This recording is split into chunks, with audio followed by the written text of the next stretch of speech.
the latest ITV news in the Tyne Tees region with Ian Payne and Amy Lee. Hello, good evening. Thank you for joining us. Coming up on tonight's programme, an investigation is underway into a hit and run that killed a woman in Sunderland. We'll be live with the latest. An indefinite delay. There's a half-term headache for parents with the Tyne Metro shut for the week on North Tyneside. Eyes in the sky. How Cleveland Police are one of only 5 forces piloting a new scheme to use drones to combat crime. And it's a 6-pointer. Borough travel to Coventry with advantage in the Premier League promotion push on the line.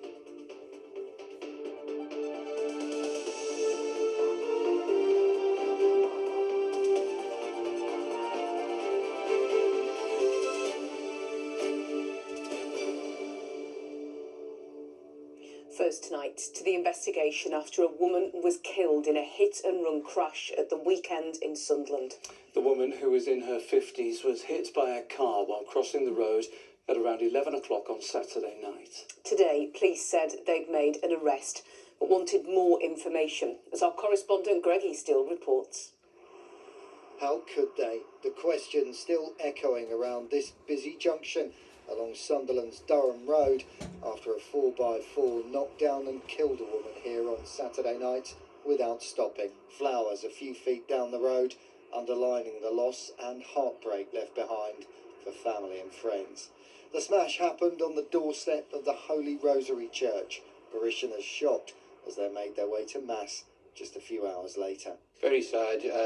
We came into the news on Sunday morning for Mass, and obviously we offered prayers for the lady who's died and for her family. Sunderland's a small city, and Farrington, Thornley Close are close-knit communities, so if one of us is hurt, we're all hurting. So, people quite upset. It's shocking news. Very shocked. Literally walking home from the pub, from what I've heard, on our way home, and gone just like that. I just hope they find them and they get the just desserts, you know, for a lady lost her life. You can never know what happens really when you go out now by yourself. Very sad, yeah? It's understood passers-by even administered CPR at the roadside here to try and save her, but the woman was pronounced dead at the scene a short while later. Neighbours say this road already has a reputation for incidents and accidents, and now a new fatal statistic joins its history. A red rose left this afternoon here for a woman who never made it home on Valentine's night. Well, Northumbria Police's Serious Collision Investigation Unit has confirmed that a 27-year-old man has been arrested on suspicion of causing death by dangerous driving. It is also stepping up its appeal for information, in particular asking for any information anyone might have about a black Volvo XC90 recovered in the Pallion Park area of Sunderland. Officers eager for any kind of CCTV, dashcam footage, doorbell footage, or any kind of material that might help with this investigation. Now, the name of the woman killed hasn't yet been released publicly. I did by chance speak to somebody, a member of the family who was laying flowers here earlier. They described her as kind, caring, warm and funny, a woman who she added was beautiful on the inside and on the outside. Greg, in Sunderland for us this evening, thank you very much. Well, next tonight to the headache for people trying to get around a large part of Tyneside this week, with much of the Tyne Metro closed for refurbishment. And there's no trains running in either direction between St James's in Newcastle and Shiremore on North Tyneside. That's been compounded by the Tyne Ferry, which is out of action due to storm damage, and many schools also this week are on half-term. No doubt the improvements will be welcomed, and Nexus, who operate the Metro, have apologised. But it's small comfort for those trying to get to work or entertain children this week, as Johnny Blair reports. Stopped in their tracks, metro trains on a busy section of the network in what's described as a major closure to allow essential work. The line is shut to passengers in both directions from St James's in Newcastle to Shiremore in North Tyneside. That means no trains are running on the route east of the city, or along the coast. In total, 18 stations are affected, a distance covering more than 13 miles of track. We've got two major sites during this closure.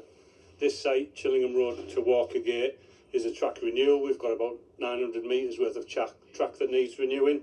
And the other site is the opportunity to renew sleepers and further track works at colour coats towards the Tynemouth area. Also underway are smaller checks and repairs, including to platforms, cables and signals. There is a regular bus service running in both directions between all the affected stations, and people using it are being reminded to plan ahead and leave plenty of time for their journey. Getting about for some was not as straightforward. Where are you trying to get to and why? Into Newcastle, taken to soft play. Quite an inconvenience. It's an easy mode of travel, really. Was it an inconvenience for you, sir? Yes. In what way? Just the time it takes to get from stop to stop. It's probably going to take a bit longer than it would if the metros hadn't been off. But if the work needs to be done, then it's worth the inconvenience. The Shields ferry, which is also part of the network, is currently out of action due to storm damage, and it's half-term for many schools. Timing's not great.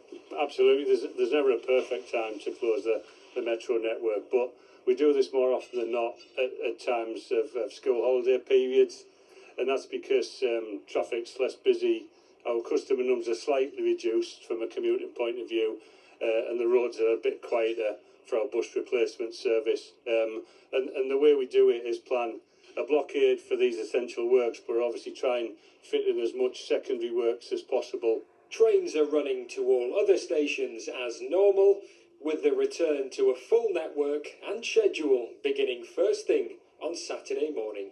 Johnny Blair, ITV News. Next tonight, racist abuse towards nurses in our region has risen by 51% over the past 3 years. Well, that's according to a report by the Nurses Union, the Royal College of Nursing, which found cases of workers on the front line being subjected to racial slurs ignored by colleagues, and in some cases allegedly told they shouldn't have come to the UK. It's leading nurses to call for changes in attitudes and better protections against abuse. Amrit Birdie reports. Naomi Bennett has spent her life helping others. She says nursing is what she was born to do, but her race has meant incidents of abuse have always been part of the picture. I've been refused by patients who said they didn't want a black nurse. I've had patients that have become cold and hostile. People basically stay silent to protect themselves because they don't want to rock the boat, especially with the international nurses. They've got no idea. Lots of them have come from black majority countries. They've got no idea as to what they're walking into. And oftentimes they can't verbalise what it is they're experiencing, but they know they're being treated differently. Naomi says her experiences are nothing unusual for black, Asian and ethnic minority nurses, but she fears it's getting worse. Recent data published by the Royal College of Nursing shows reports of racism against nurses has surged by 55% over the past 3 years, and in the North East that figure stands at 51%.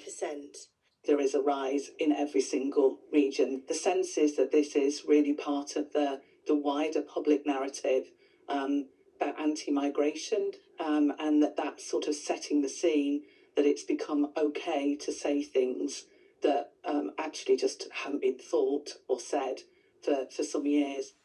Richard Offiong leads racism education sessions across the North East. He says the figures are part of a wider worrying trend. Sadly, it's not just in that sector. It's happening in all aspects of community, whether it be on social media, in sport, in schools, in other workplaces. So it's something that we need to be wary of and make sure that we're wanting to combat. It starts with leadership. Leadership needs to be setting an example, making sure that they are taking it seriously, and what we can't do is leave things unchallenged. We need a real accountability, not slogans or policies that just sit on the shelves. We just want the same leniency, support and understanding from our managers and colleagues, but oftentimes that's not the case. The Department of Health and Social Care told ITV News that an urgent review into racism in healthcare has been announced. They say they hugely value the diversity of our NHS and that there is zero tolerance for racism in any form. Amrit Birdie, ITV News. You're watching ITV News Tyne Tees. Still to come on tonight's programme. Or join Simon live in Coventry as Borough could move 5 points clear in their top-of-the-table championship clash. And a few showers dotted around today, but also some decent sunny spells developing, and there's more winter sunshine in the forecast. I'll have that later in the programme. Drone technology being used by Cleveland police as part of their first response to an incident is being described as game-changing. Yeah, they're said to be the first force in the North East to have used the drones under the DFR programme, which is run by the National Police Chiefs Council. North Yorkshire Police is also starting to use drones in a first responder capacity too. It's hoped that the technology will cut emergency response times and improve the resources deployed to an incident. Madeleine Leatherby has more. An eye in the sky. Drones are being used across Teesside to change the way the police respond to incidents. And unlike how they've previously been used by the force, these ones can go beyond the operator's line of sight. So we're just going to get the drone up on the Westbury Street, see if we can locate Smil. We can have the drone up to try and capture early evidence or to assess the situation of the call coming in. For instance, if we had a broken down vehicle or a crash, we could get the drone up, have a look and say, yes, there's more units required. Or we can say, no, the cars are off the road, the people are exchanging details and nobody required. So it can save time for officers and obviously they can be diverted to other incidents if needed. It's game-changing. Received, we're in location now looking around. Let's keep the drone over just in case he manages to make a run for it and we can follow him. Cleveland Police is the first force in our region to adopt the technology under the National Police Chief Council's DFR programme. That's drones as first responders. The drones are located in waterproof boxes at different locations on Teesside, and they can reach the scene of the incident within minutes. But there are concerns from some campaign groups about over-surveillance. Drones can have uses in some very limited circumstances. What the police need to do is publish their very tightly defined policy when these can be used, publish policy around the data retention, and ensure that we don't roll out AI-powered surveillance in the sky. People need to know when they're being monitored. But with the drone, you're never going to see that, and that really is a problem. So it's about policies, it's about transparency, and not using surveillance as an alternative to proper community-led, human-led policing. Surveillance, as you know, is a very, very closely scrutinised and heavily regulated area of policing activity for good reason. And any tool we use applies to that exactly the same. So they just help us be a lot more efficient with the resources we do have. DFR is taking off across the force area, and it has multiple uses, including gathering evidence to be used in prosecutions. It hasn't really changed policing, it's just supported it even further. So they're not to replace officers, and I want to make that clear. They're actually just really beneficial to what's happening on the ground. We've deployed 73 times since December, which was when it became live. We've used it in scenarios to apprehend suspects who have left the scene. We've used it to track missing persons, and we've used it as part of pre-planned operations as well. Flying to 999 calls through the sky. This is policing for the 21st century. Madeleine Leatherby, ITV News, Teesside.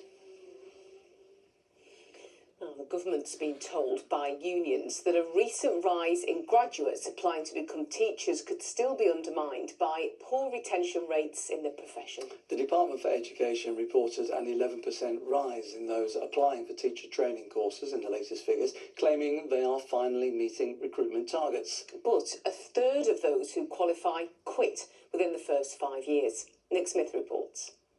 We might be feeling more like a mouse, but what we want to do is we want to really be a lion and go into that classroom and own that classroom. These trainees are learning to become the next generation of modern languages teachers. Listening intently to this classroom control session, learning to speak with confidence and authority. something that will help them navigate those tricky first years after they qualify. Trying to build an identity of I'm a teacher, the teacher personality, the confident teacher, compared to just the everyday Joe. It's quite a difficult task. There's been quite a lot about having the confidence to actually have some kind of more difficult conversations with students, because there are times where they are misbehaving and you need to address the challenging behaviour. In terms of building the confidence, it's something that's really essential, both before going into the classroom for the first time and while we're there. It gets you used to the real life situations that you might face. Teacher recruitment numbers are on the increase, which education observers claim is down to more generous bursaries in certain subjects and a stable career pathway at a time when the graduate jobs market is shrinking. Angie Gibson is a head teacher and union rep at Hadrian's Park Primary School in Wallsend and says high rates of teachers leaving the profession is having a bigger impact. For head teachers, we are seeing a lot of early career teachers coming in, but what we crave is experienced teachers. 1 in 5 leave within the first 2 years, but then when it rises to 3 years, it could be up to 1 in 4 leaving. So just when teachers are getting to their natural experience of what we would call as sustained experience, they are leaving the profession, unfortunately, and that's due to the pressures that this job brings with it. Joanne Taberner leads research in classroom psychology, telling me we need better support systems in place to help new teachers reach that 5-year milestone.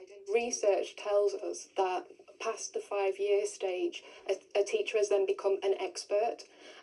Up until the 5 years, they're still embedding their practice. We're not claiming that personality can fix everything, but what we can do is look at how understanding personality can help us tailor support to individual needs and really help beginning teachers to enjoy the early years of teaching and then stay in the profession.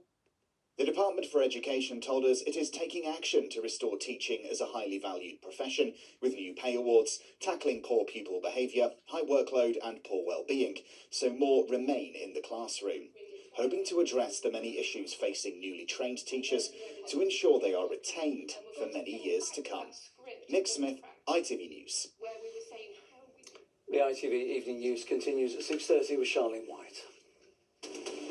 Calling time on screen time, the government says it will take action to keep children safe online. The social media ban for under-16s isn't ruled out, and the Prime Minister says the status quo can't continue. Definitely been the best days of my life so far, but I don't think I'll be allowed to say that for very much longer, so I'm making the most of it until my wedding day. Team GB's Winter Olympic heroes tell us how it felt to bring home the gold. And it's the problem that just won't go away. Potholes are on the rise, and so are breakdowns. So do join us for those stories and more from 6:30.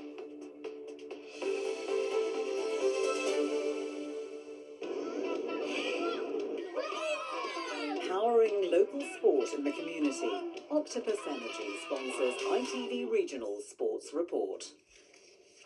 Now we've taken the sports desk on the road tonight. Simon is at the Coventry City Arena as Middlesbrough prepare for a Championship Summit meeting. Simon.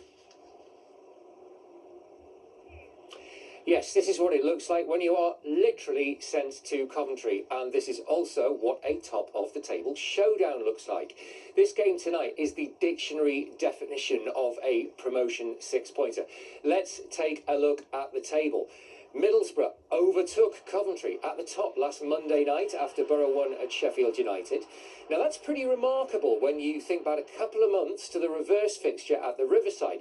On that night, Coventry were going through their imperial phase. They won 4-2, they were very good and went 10 points clear at the top.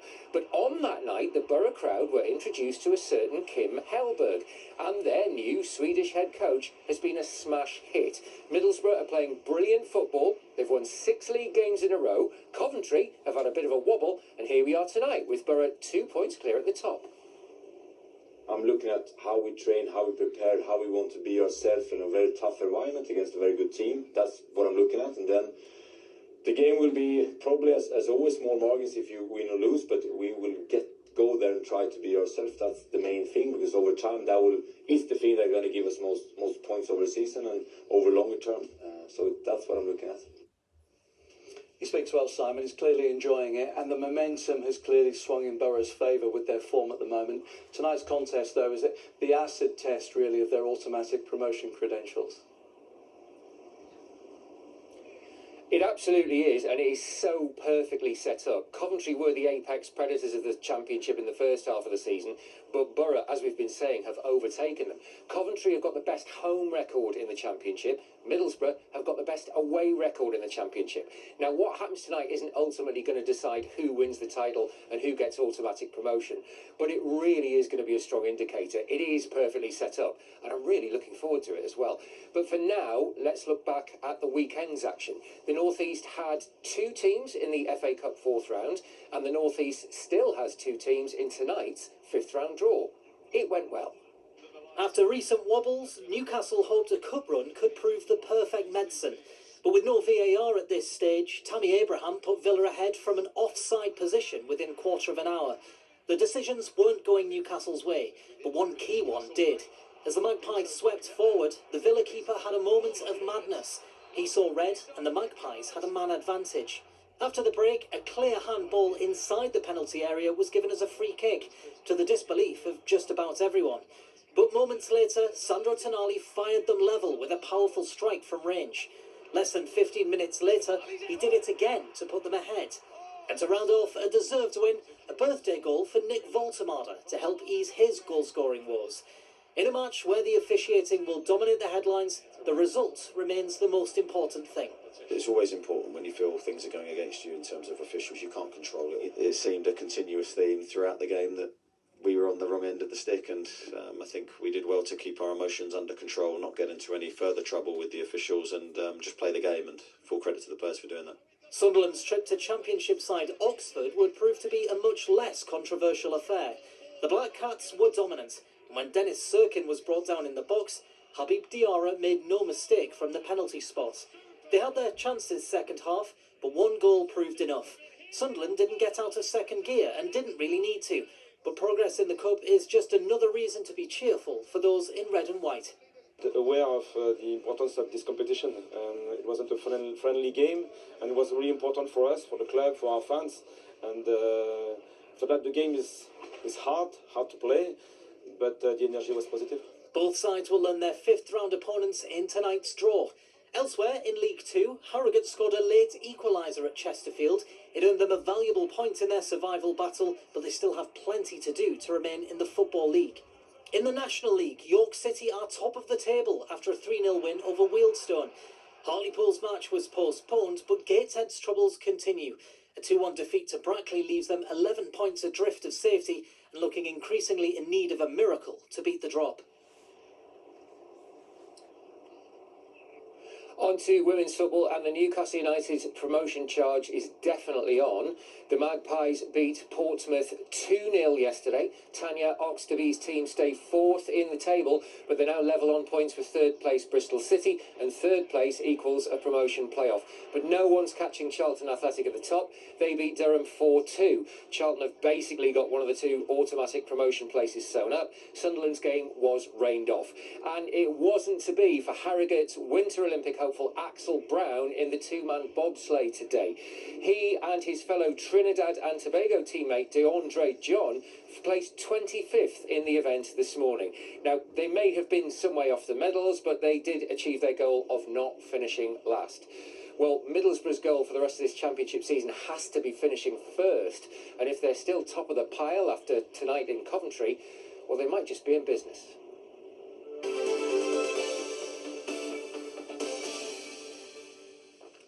Thanks, Simon. Big match in store there tonight, and a big FA Cup draw to come as well, with Newcastle and Sunderland both in the hat. I've just got this feeling. Funny feeling. A derby sort of feeling, yeah, is it? Yeah. Just have. Let's see.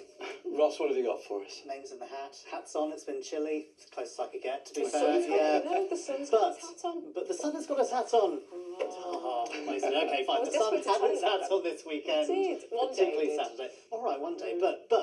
But it shows that finally this pattern we've been in has broken. It's moved on Plenty of sunshine around through Saturday particularly. Yes, we did have a bit of cloud around today, and yes, it's been chilly. There's still some snow and ice, particularly over higher ground, but I think we all felt the benefit of just getting a few rays of sunshine through the weekend. Recharged, it was wonderful. It really makes such a difference. And I've come with the receipts for February so far, because these are the satellite images from NASA Worldview, and they take us through the first couple of weeks of February. And as you can see, hardly a glimmer of sunshine was seen across the northeast. Oh, there you go, the 8th we got some. And I did the maths there. So in the first 13 days, we saw just 3% of February's average sunshine. We'd be hoping for about 50% by that point. Then came Saturday, Valentine's Day. Lots to love. The white on the map there, actually, over our part of the world, is the snow you're seeing in the photos. It's not cloud. And finally, we're up to all of 13% of the sunshine we'd expect to see in February. So there's a lot of way to go. Is there any more sunshine on the way? Let's take a look. An icy start to the day will give way to a series of oohs and ahs. TUI sponsors ITV Tyne weather. A few showers will take us through this evening and initially overnight. Cold enough to bring some winteriness, certainly over higher ground. Disappearing though, leaving us with clearer skies. A risk of ice then into tomorrow morning. Quite a frost in those more sheltered areas. It's sunny into tomorrow, but a real chill in the winds that will be blustery at times, particularly along the coast. At the moment, low pressure's nearby. It's starting to pull away. It's taking the showers with it into tomorrow. Squeeze on those isobars for a time, indicating the stronger winds through the first part of tomorrow. But things will start to calm down. And into Wednesday, although low pressure systems are lurking towards the west, all in all, things not looking too bad this week. It is mostly dry. We hold on to those brighter breaks, although for now temperatures will be on the chilly side. So back to the rest of this evening. There are the showers. They're moving their way down towards the south. As we pass midnight, another little feature working its way in along coastal areas, pushing a bit further inland where it hits that higher ground. So again, a bit of winteriness, but it does disappear into the early hours. The wind's starting to pick up, whipping across coastal areas, temperatures hovering at around freezing, bringing that risk of ice into tomorrow morning, that frost in more sheltered spots. So the winds are pushing the cloud, the showers out of the way. For most of us, plenty of blue skies. Small chance of a few showers just clipping in towards coastal areas as we make our way through the afternoon. But thanks to those winds, they move through quickly. Otherwise, dry, bright, highs of just 4 or 5 degrees in the winds, feeling closer to freezing. Later Tuesday and into Wednesday, again clearer skies and now lighter breezes, so those temperatures will be dropping away. So we've got the frost, that risk of ice into Wednesday morning. The low pressure starting to try to creep its way towards us, but really it's going to keep at bay. We've got plenty of brighter breaks taking us through the next few days, although again overnight the risk of that winteriness. TUI sponsors ITV Tyne weather. Thank you, Ross. That's Monday's programme. Next up is the national and international news. And I'll be back with the late news for you at 10:30 tonight. Hope to see you then. Have a great evening. Take care. Bye-bye. Bye-bye.